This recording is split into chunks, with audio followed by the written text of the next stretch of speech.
Assalamualaikum warahmatullahi wabarakatuh.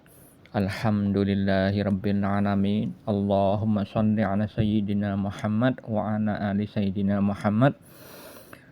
Malam ini saya bagikan kisah nyata seorang hamba Allah di zaman modern ini yang dihukum oleh Allah Subhanahu wa taala saat beribadah di kota suci Mekah. Beliau menceritakannya langsung kepada saya di saat dulu saya pulang kampung dan silaturahim ke rumah beliau. Seingat saya itu hari raya beberapa tahun yang lalu. Beliau menceritakan ketika beliau beribadah di kota suci Mekah, yang mana di Mekah itu tidak boleh kita berbuat dosa, baik secara lahir maupun batin. Harus sangat benar-benar dijaga. Nah, saudara kita ini adalah seorang ibu-ibu yang diuji oleh Allah Subhanahu wa taala dengan adanya saudaranya yang lain sakit batuk. Di saat sholat mau dimulai, terdengar suara batuk banyak orang di sekitar beliau ini. Nah, ketika saudara-saudari yang lainnya itu batuk ketika mau sholat, beliau tidak batuk. Ya, beliau bersyukur bahwa dirinya tidak batuk. Tapi setelah beliau bersyukur, akhirnya beliau juga batuk. Tidak henti-hentinya beliau batuk sampai sholatnya pun ketika melakukan amal sholat, ya, menghadap kepada Allah tetap batuk. Baru setelah selesai menunaikan sholatnya, hilanglah batuk itu. Nah, ini kejadian memang di luar nalar kita. Awalnya sehat, tiba-tiba batuk. Ini sebelum adanya COVID ya. Sebelum adanya COVID, pandemi, corona belum ada. Nah, kenapa kejadian seperti itu terjadi kepada saudari kita itu? Ini salah satu ya,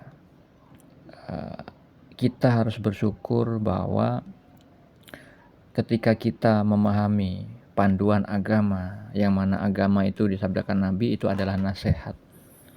Nasihat supaya kita di dalam menjalankan kehidupan sehari-hari maupun di dalam saat beribadah, ritual-ritual khusus seperti hanya sholat, itu tidak menyertakan perbuatan kita yang tercela. Bagi orang awam, saudari kita tadi tidak terlihat kesalahannya. Tapi bagi orang yang sudah berhakikat, sudah paham ini arahnya kemana, Allah menghukum beliau ini karena apa? Ya, ini pentingnya mengenal Allah.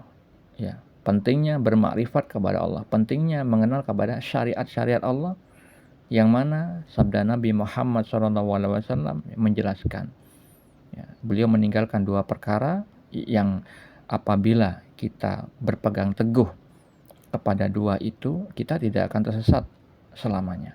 Apa itu? Yaitu kitabullah, yaitu Al-Quran dan As-Sunnah, hadis-hadis beliau.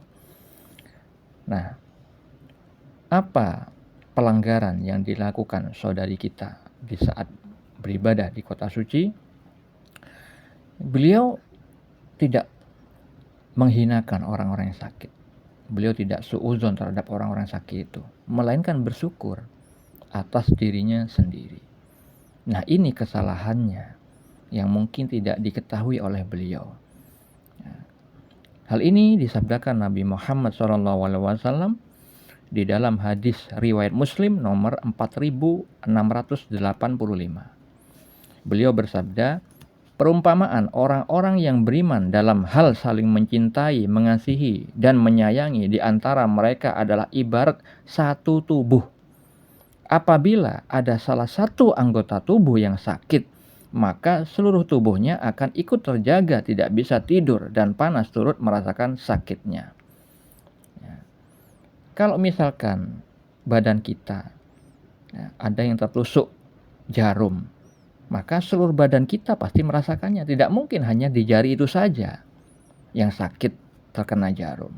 Pasti seluruh tubuh. Nah, ini Nabi kita memberikan perumpamaan, ya, kita sesama saudara, ya, yang beriman kepada Allah Subhanahu wa Ta'ala, itu harus laksana satu tubuh. Jika ada saudara lainnya sakit, maka kita harus berempati kepada mereka. Jangan hanya mensyukuri diri kita sendiri, jangan hanya mensyukuri karunia sehat yang ada pada diri kita sendiri, melainkan harus ada empati kepada orang lain, terutama kepada orang yang beriman. Seperti hanya yang dilakukan Nabi kita, Nabi Muhammad SAW, ya, yang selalu mengingat umatnya daripada beliau sendiri, daripada keluarganya beliau sendiri. Beliau mengutamakan umatnya. Ya. Ketika beliau mau wafat, mengatakan ummati, ummati, ummati sampai 3 kali. Beliau mengingat kita. Kita belum lahir, beliau sudah ingat. Ya. Orang lain yang di sekitar beliau, beliau ingat. Tapi untuk dirinya beliau, ya, dilupakan. Nah, ini akhlak dari beliau sudah melaksanakan apa yang beliau anjurkan di dalam hadis yang tadi. Merasa satu tubuh.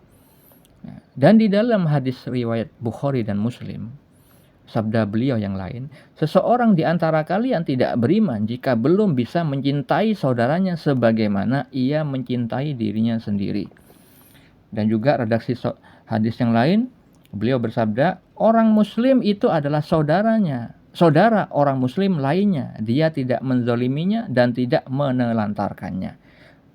Saudari kita yang beribadah tadi, yang dihukum oleh Allah, beliau tidak menzalimi ya saudaranya yang lain yang batuk, tapi menelantarkannya dengan tidak mendoakannya. Beliau tidak mengamalkan apa yang Allah anjurkan di dalam firman-Nya di dalam surat Muhammad ayat 19. Allah Ta'ala berfirman, maka ketahuilah bahwa sesungguhnya tidak ada ilah, tidak ada sesembahan selain Allah. Dan mohonlah ampunan bagi dosamu dan bagi dosa orang-orang mukmin, laki-laki dan perempuan. Dan Allah mengetahui tempat kamu berusaha dan tempat kamu tinggal. Ini anjuran dari Allah Subhanahu wa Ta'ala. Agar apa? Yaitu tadi, senada dengan sabda Nabi yang tadi. Harus laksana satu tubuh. Jika orang lain sakit misalkan, kita harus merasakan empati, merasakan satu tubuh, sehingga mendoakan kesembuhan untuk mereka. Itu adalah ibadah. Bagi orang yang berhakikat, apapun yang Allah tampakkan di matanya, maupun pendengarannya, selalu menuju kepada Allah Subhanahu wa Ta'ala. Bisa dijadikan sarana beribadah kepada Allah Ta'ala. Berbeda dengan orang yang belum mencapai makom itu. Yang ditampakkan di matanya ada orang sakit, hanya sebatas orang sakit. Tidak bisa menuju kepada Allah. Sehingga ketika ada orang sakit, ya sudah, biarlah mereka sakit, saya bersyukur, saya sehat, alhamdulillah, segala puji bagi Allah, saya sembuh, saya tidak tertular. Akhirnya Allah beri kejadian batuk. Meskipun beliau ini sholat mau menuju kepada Allah, tapi hablum minan nasnya, hubungan antara manusia, apalagi sesama muslim, tidak beliau kerjakan. Jadi ketika saya mendengar cerita beliau, langsung tertuju kepada hadis ini. Oh, ibu ini melanggar ini, tidak mengerjakan. Beliau tidak mengatakan ya, sebab apa beliau dihukum batuk. Beliau hanya menceritakan kejadian batuk begini, selesai di situ aja. Tapi saya mengetahui apa penyebab beliau ini dihukum sama Allah. Tapi saya tidak menyampaikannya di hadapan beliau. Karena saya bersama istri saya ketika silaturahim ke sana, maka itu akan membuat malu orang tersebut. Ya. Jadi hati-hati saudara-saudariku, muslimin muslimat, mukminin mukminat. Ingatlah firman Allah Ta'ala di dalam surat Al-Anbiya ayat 35. Kami akan menguji kamu dengan keburukan dan kebaikan sebagai cobaan, dan kamu akan dikembalikan hanya kepada kami. Jadi kalau kita diberi kebaikan sedangkan orang lain dapat keburukan, ingat, ujian semua itu. Jangan sampai salah dalam merespon ujian tersebut. Kalau salah respon, apalagi itu di kota suci Mekah, maka kita akan dapat langsung secara tunai di tempat itu. Hati-hati, warok, berhati-hati dalam segala hal, lahir dan batin. Assalamualaikum warahmatullahi wabarakatuh.